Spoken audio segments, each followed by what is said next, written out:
5 años. Era parte de uno de los jóvenes de la iglesia, ya no. Ya me di cuenta que ya hay más jóvenes en la iglesia. Y yo ya hago parte de los treintones, ¿sí? En estos días me di cuenta que ya me agacho y me suenan las rodillas. Entonces, jóvenes y adolescentes de aquí, disfruten su juventud, que eso va pasando. Y el día de hoy quiero hablarles de un tema que se llama ¿por qué y para qué? No sé si han visto que hoy en día salen teorías y dicen, hoy en día no se dice por qué, sino para qué. Hoy no se dice, hoy usted no le dice a un niño, ¿por qué hiciste esto? Sino, ¿para qué hiciste eso? Y me causó curiosidad de ¿por qué y para qué? Y me voy al pasaje de Isaías 53, versículos 1 al 4, que dice: ¿quién ha creído a nuestro mensaje? ¿A quién ha revelado el Señor su brazo poderoso? Empieza con dos preguntas. ¿Quién ha creído? Pero no solamente me pregunta a mí, le está preguntando a los que leemos, a los que estamos con eso. ¿Quién ha creído? Y otra pregunta, ¿y a quién le ha revelado el Señor su brazo poderoso? No solamente es el que cree, es a quién Dios tuvo esa gentileza y esa generosidad de decir: conozcan que soy Dios, que soy fuerte, que soy poderoso, que soy el Dios de Israel, que soy el Dios de tu familia, que soy el Dios quien sostiene todas las cosas. Prosigue: mi siervo creció en la presencia del Señor como un tierno brote verde, como raíz en tierra seca. No había nada hermoso ni majestuoso en su aspecto, nada que nos atrajera hacia él. Fue despreciado, rechazado, hombre de dolores, conocedor del dolor más profundo. Nosotros le dimos la espalda y desviamos la mirada. Fue despreciado y no nos importó.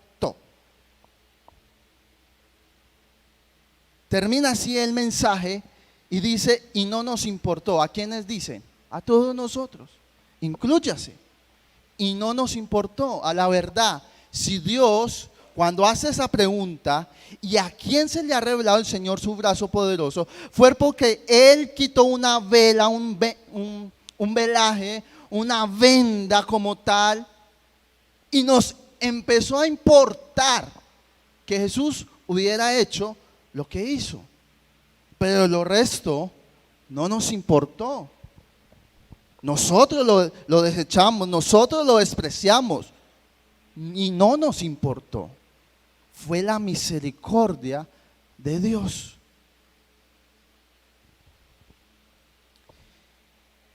Y puntualizo, ¿qué significa por qué? Porque esta pregunta se utiliza para indagar sobre la razón, causa o motivo de algo.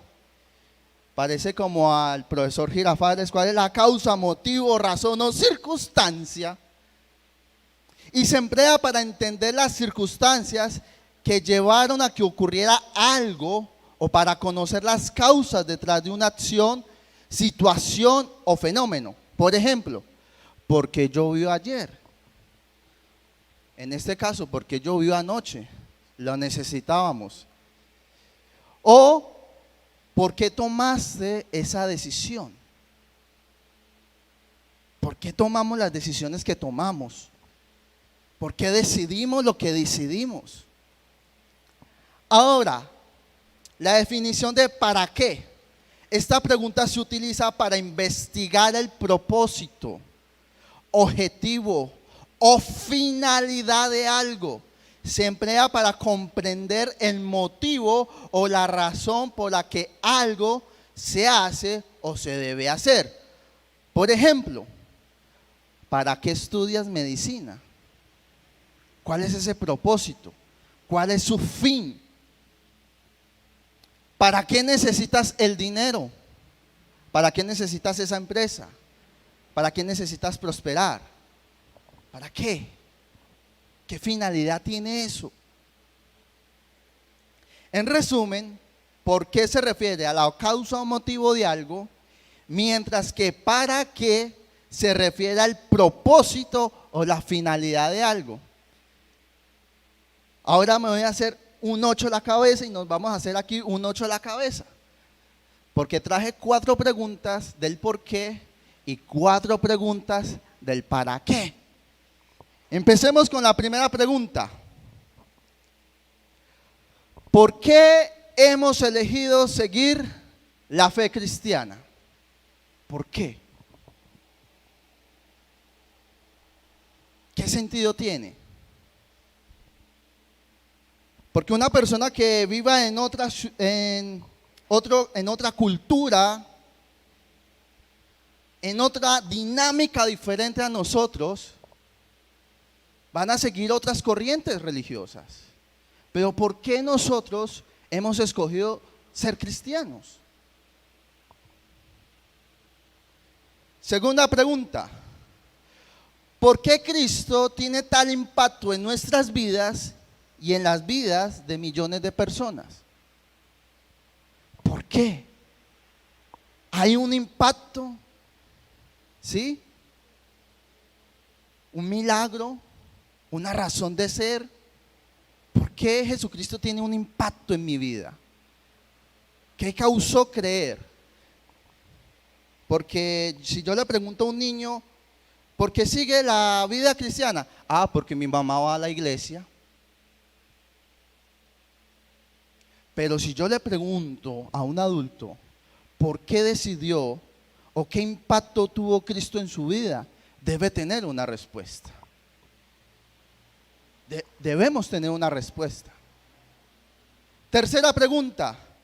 ¿Por qué la comunidad cristiana despierta un sentido de pertenencia y solidaridad? Hombre, si hay un impacto de Cristo en mi vida, en las obras, en mis hechos, en mis acciones, se tiene que ver reflejado algo. No venir aquí todos los domingos a la iglesia, eso es fácil. Cuando uno necesita trabajar, va todos los días a la empresa, ¿sí? Pero la vida cristiana no es así. Se supone que si hay un impacto, hay una acción, esa acción se refleja en que mi comunidad, la creencia que yo ya adquirí, el sentido de pertenencia, me lleva a dar, ser solidario, conocer a los demás, compartir con los demás, ser diferente como persona. No puedo ser el mismo, porque hubo un impacto de Cristo en mí. Y ese impacto todos los días, yo todos los días, Dios, quiero ser mejor persona, quiero ser mejor, pero todos los días. Cuarta pregunta. ¿Por qué las personas encuentran consuelo y sentido en la fe cristiana durante momentos difíciles de sus vidas? ¿Por qué las personas pueden encontrar consuelo en el Evangelio? Si nosotros no hemos encontrado consuelo en el Evangelio, algo que yo puse como un título es: ¿tenemos claro nuestra fe? Y vamos a mirar unos versículos sobre aquello, pero ahora sigue el para qué. ¿Para qué nos invita el cristianismo a reflexionar sobre el propósito y significado de nuestras vidas?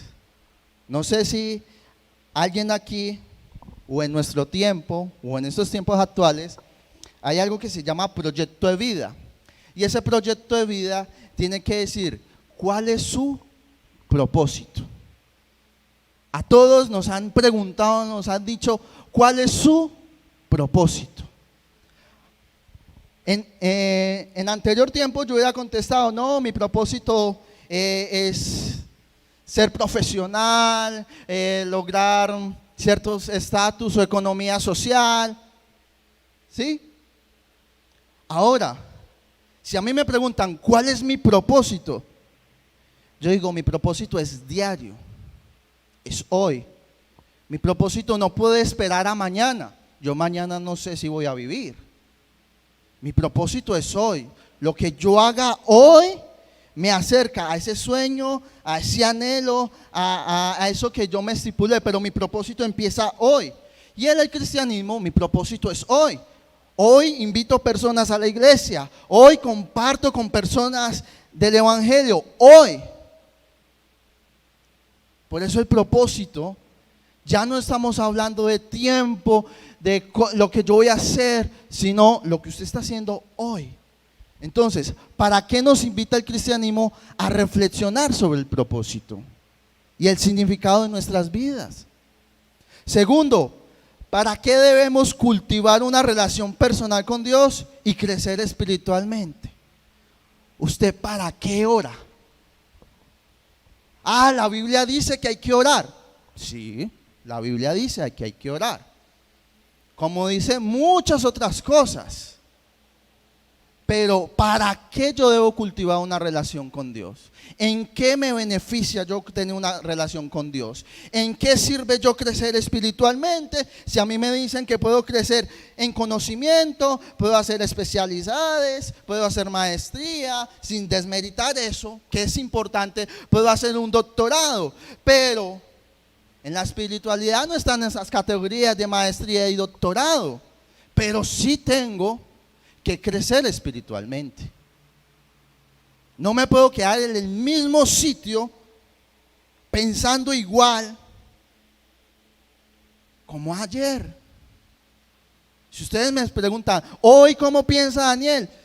Nos podemos quedar tertuleando bastantes cosas, porque el Daniel de hace 5 años, de hace 10 años, no es el mismo Daniel de hoy. ¿Por qué? Porque todos los días tengo que preguntarme, Señor, ¿cómo madura mi fe? ¿Cómo mi fe ha madurado hasta hoy? ¿O sigo siendo el mismo de ayer? Es triste uno ser el mismo de ayer. Es más valioso la persona que soy hoy. Avancé, conocí más, fui más allá. Tercero, ¿para qué nos anima la iglesia a compartir el mensaje de esperanza y salvación con otros y ser instrumentos de transformación en el mundo? Los que venimos a la iglesia, los que conocemos la palabra de Dios, tenemos un propósito más grande, superior, porque nosotros transformamos la sociedad. Hoy en día nos dicen, no, hay que traer educación, la educación es importante, hay que estudiar, pero ¿qué nos dicen hoy? Con educación hacemos sociedades más educadas, sociedades más seguras. Eso está en el imaginario social. Pero en el imaginario de la iglesia, perdón, no imaginario, en la realidad de la iglesia, nosotros transformamos y contenemos la moralidad, los valores y los principios de una familia. Eso transforma ya una sociedad. Y un mensaje de esperanza. Yo vengo de la ciudad de Medellín y en Medellín tenemos un problema. Estamos desbordados y hay una gran demanda en la salud mental. No damos abasto. Porque la gente tiene una ideación suicida permanente. La gente ya no tiene esperanza. En una ciudad donde es pujante, donde hemos estado, donde hablamos de Medellín con gran propiedad, pero hemos perdido algo, la esperanza. Miles y miles de personas ya no le encuentran sentido a la vida. Y es ahí donde yo le pregunto a la iglesia, ¿para qué la iglesia nos anima a compartir el mensaje de esperanza? Si yo no creo que el mensaje que está en la palabra de Dios es un mensaje de esperanza, si yo no creo que la palabra de Dios no transforma a la sociedad, no voy a hacer nada. Pero la palabra de Dios trae esperanza y salvación. Y ahora les pregunto, en las ciudades donde ustedes están aquí, ¿se necesita el mensaje de esperanza? Cuarta pregunta, ¿para qué nos enseñan a tener visión de esperanza y redención en tiempos de sufrimiento y adversidad?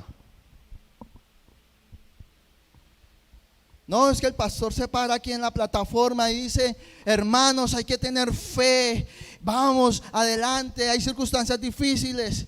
Y el que está sentado allá está diciendo, ay, pastor, si usted supiera cómo es mi vida. Es que el pastor no siente lo que yo estoy sintiendo acá.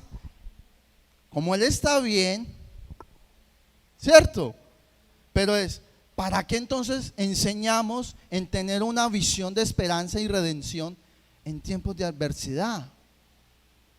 Debe haber algo detrás de eso. Debe haber un sentido, si no el evangelio no tiene sentido.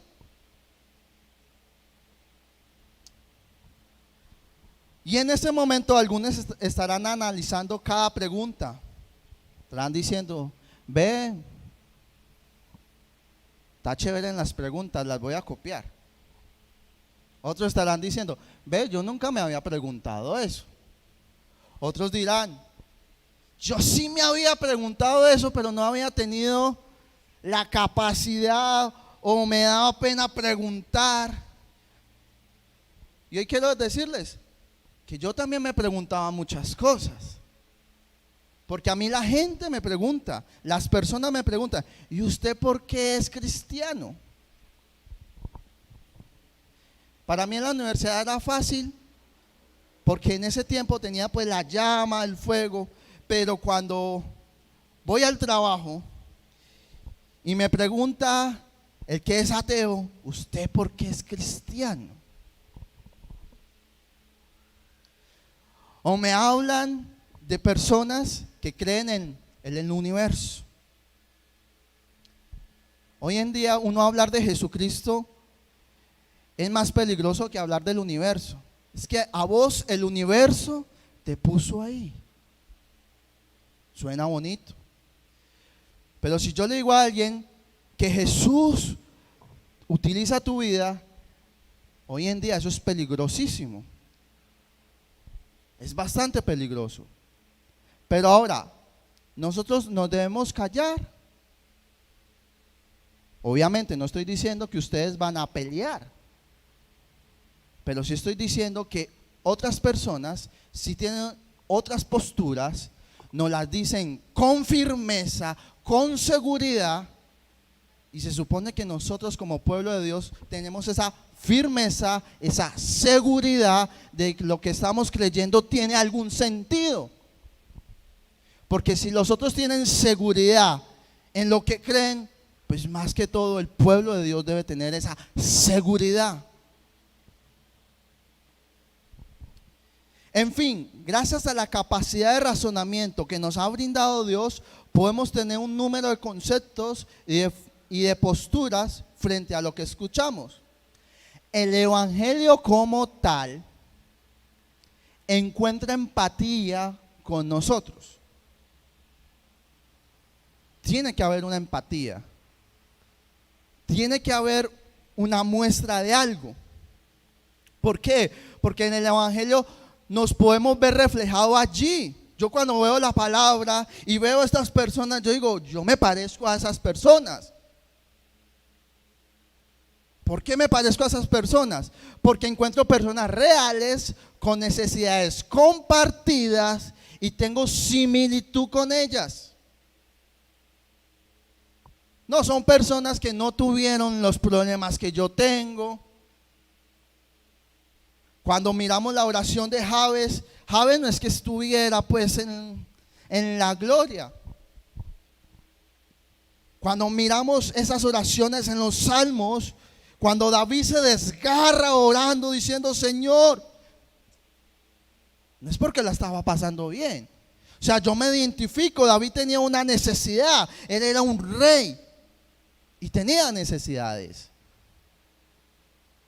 Y vemos historias como, Primera de Reyes 19, versículos 3 al 4 dice, Elías tuvo miedo.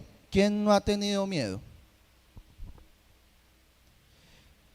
Y huyó para salvar su vida. Se fue a Beerseba, una ciudad de Judá, y dejó allí a su sirviente. Luego siguió solo todo el día hasta llegar al desierto. Elías tenía un problema y se fue y empezó a caminar y caminar y caminó durante todo un día. Y ahí dice, estaba en el área boscosa y llegó al desierto. Se sentó bajo un árbol solitario de remata y pidió morirse. Basta ya, Señor, quítame la vida, porque no soy mejor que mis antepasados que ya murieron. Y ese es un hombre de Dios. Es el profeta Elías. Es el gran profeta Elías que en Semana Santa oró al cielo y cayó fuego del cielo y consumió el holocausto. Si ustedes pueden leer la historia en Primera de Reyes, Elías hizo mucho. Y aquí encuentro que Elías dice, Señor, pido morirme. ¿Por qué?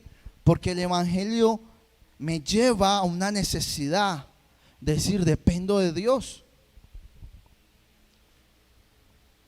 Job 7 del 13 al 16 dice lo siguiente: pienso, mi cama me dará consuelo y el sueño aliviará mi sufrimiento, pero entonces me destrozas con sueños y me aterras con visiones. Preferiría ser estrangulado, mejor morir que sufrir así. Ahora, odio mi vida y no quiero seguir viviendo. Oh, déjame en paz durante los pocos días que me quedan. ¿Ustedes han escuchado a alguien que diga, odio mi vida? Yo he escuchado muchas veces. Ahora, estamos hablando de Job. ¿Cuántos de nosotros en esta cultura, en nuestra cultura actual, cuando uno se siente triste, la escena de la película es, me compro un pote de helado grande, me siento en el sofá, prendo el televisor y empiezo a chillar ahí comiendo helado? ¿Cierto? Esa es la típica escena. Aquí, o cuántos como él dice, pienso, me voy a mi cama, me voy a dormir, mañana va a ser otro día. No, hoy no hay problema, no hay problema. Pero dice, pienso, mi cama me dará consuelo y el sueño aliviará mi sufrimiento.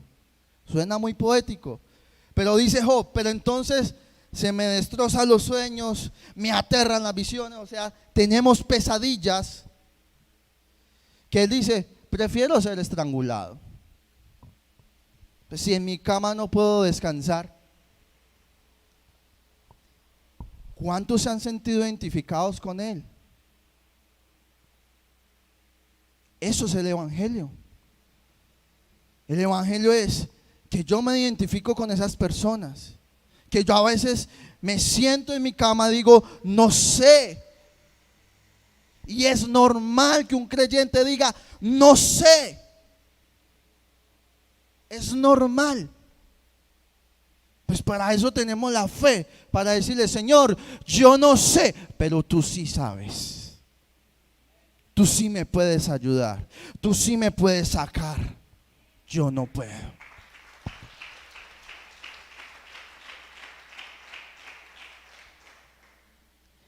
El propósito del evangelio no se limita únicamente a entender la muerte y la resurrección de nuestro Señor Jesucristo para la salvación. Si bien la salvación, óigame bien, es indispensable para nuestra fe,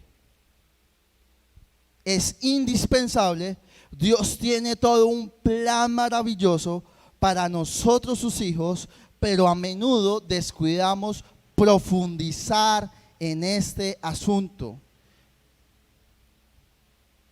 Es indispensable la salvación. Jamás desde este púlpito vamos a hablar o no vamos a hablar de la salvación. Pero todo hace parte de un plan más grande. El plan de Dios es más grande. La esperanza de la vida eterna es más grande. La esperanza de que Dios nos da es más grande. El plan que tiene Dios con nosotros aquí es más grande. Pero ¿cuántos hemos profundizado en eso? ¿Cuántos sabemos ese plan? Dice Salmo 45: oh Señor mi Dios, ha realizado muchas maravillas a nuestro favor. Son tantos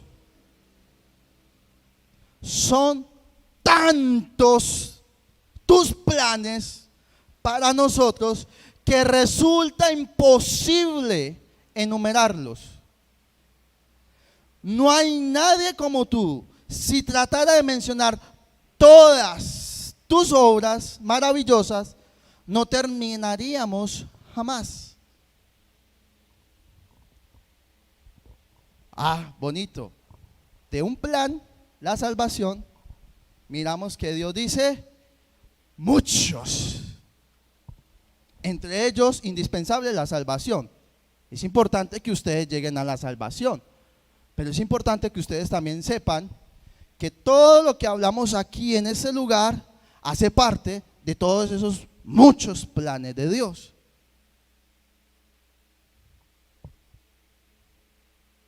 Ahora, la pregunta es,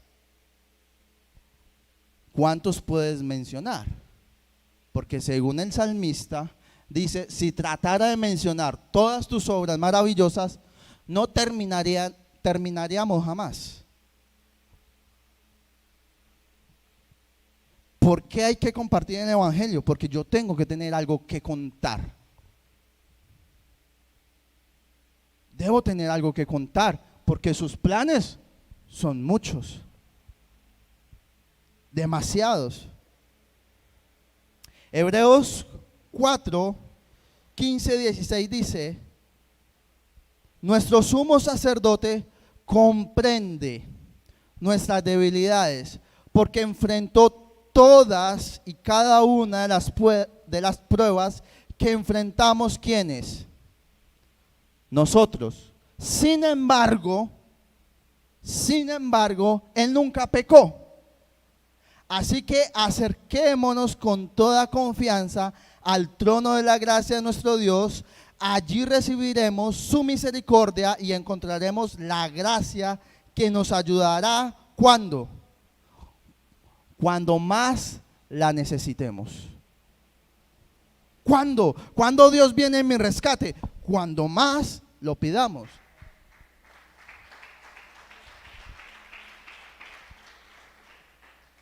Práctico. Por eso el evangelio tiene empatía.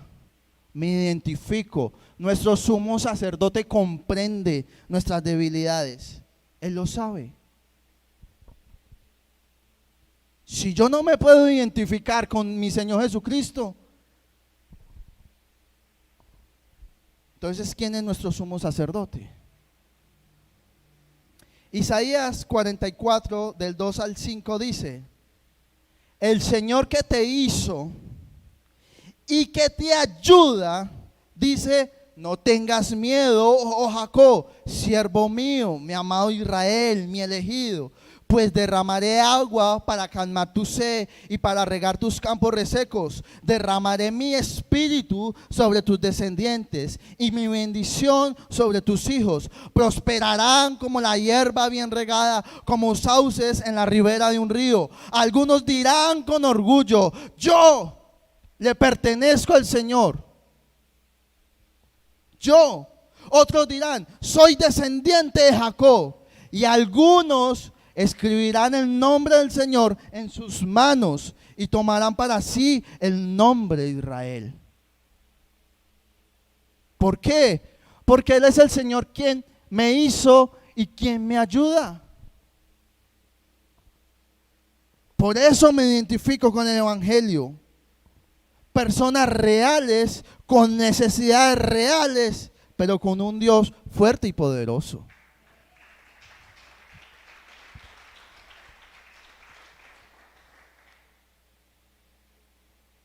Qué bueno, me quedan 6 minutos. Y termino con la siguiente frase. Los viernes, en Semana Santa, se suele dar el servicio con las 7 palabras del Señor Jesucristo. Pero yo, pensando en la palabra, quise solamente tomar una, que fue la 6ª palabra o frase que dio nuestro Señor Jesucristo en el camino a la cruz, que está en Juan 19:30, que dice: cuando Jesús hubo tomado el vinagre, dijo: consumado es. Y habiendo inclinado la cabeza, entregó el Espíritu. Cuando uno lee la palabra consumado es, parecía que todo terminó ahí. Pero cuando uno profundiza, dice lo siguiente, dicen los teólogos: este pronunciamiento es de triunfo, no es el final de la historia. Cuando Jesucristo dice consumado es, está diciendo: aquí empieza algo. Cuando Jesucristo dijo consumado es, aquí empezó mi iglesia. Cuando Jesucristo dijo consumado es aquí empieza tu milagro. Cuando Jesucristo dijo consumado es que ya no solamente la salvación es de los judíos, es para el pueblo gentil y todas las personas que quieran llegar a Él. Consumado es, no es el final, es el principio de la obra de Dios en nosotros. Es el cumplimiento de la obra que se le había encomendado: ofrecer su cuerpo, dar su vida en expiación por los pecados de los hombres. Todo su ser estuvo siempre inspirado en el deseo de hacer la voluntad del Padre y acabar su obra. Ahora, tras los muchos sufrimientos que había padecido, reconoció que lo había logrado y de que su misión sigue viva en todos nosotros para seguir dando vida en Cristo Jesús a quien lo necesite. Cuando Jesucristo dijo consumado es, pensó en misión Rema, porque consumado es, inició.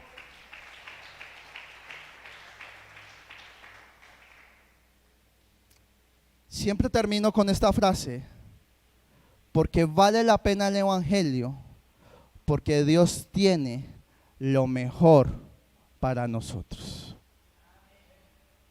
Pónganse de pie, vamos a orar. En esta tarde vamos a reflexionar sobre consumado es. Jesucristo dijo: ha iniciado algo. Y cuando Él venga por nosotros, es ahí donde termina. Pero consumado es que mi propósito es todos los días viviendo en el Evangelio, recordando que las personas que están ahí son iguales a mí.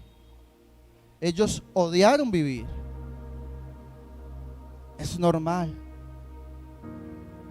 Si nadie aquí ha pasado por eso, quiere decir que o no está viviendo o su vida es perfecta. Pero todos en algún momento hemos pensado, no aguanto más, no soporto más. Y es normal. El punto es mirar como ellos miraron, como ellos pudieron mirar a ese Dios que los podía rescatar. Y ese es el mismo Dios en el que creemos hoy. Padre amado, en esta tarde he dado tu palabra, Señor, como he creído que tú lo quieres dar, Señor. Padre, no sé, tú eres el que sabe la necesidad de cada uno. Tú eres el que conoces la vida de cada uno. Tú sabes qué es lo que pasa en el interior de cada uno.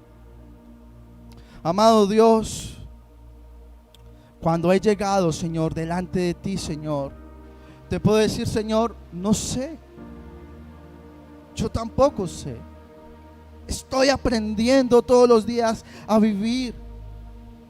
Estoy aprendiendo todos los días a darte mis cargas, a decirte, Señor, esto supera mi conocimiento, esto supera todas las cosas.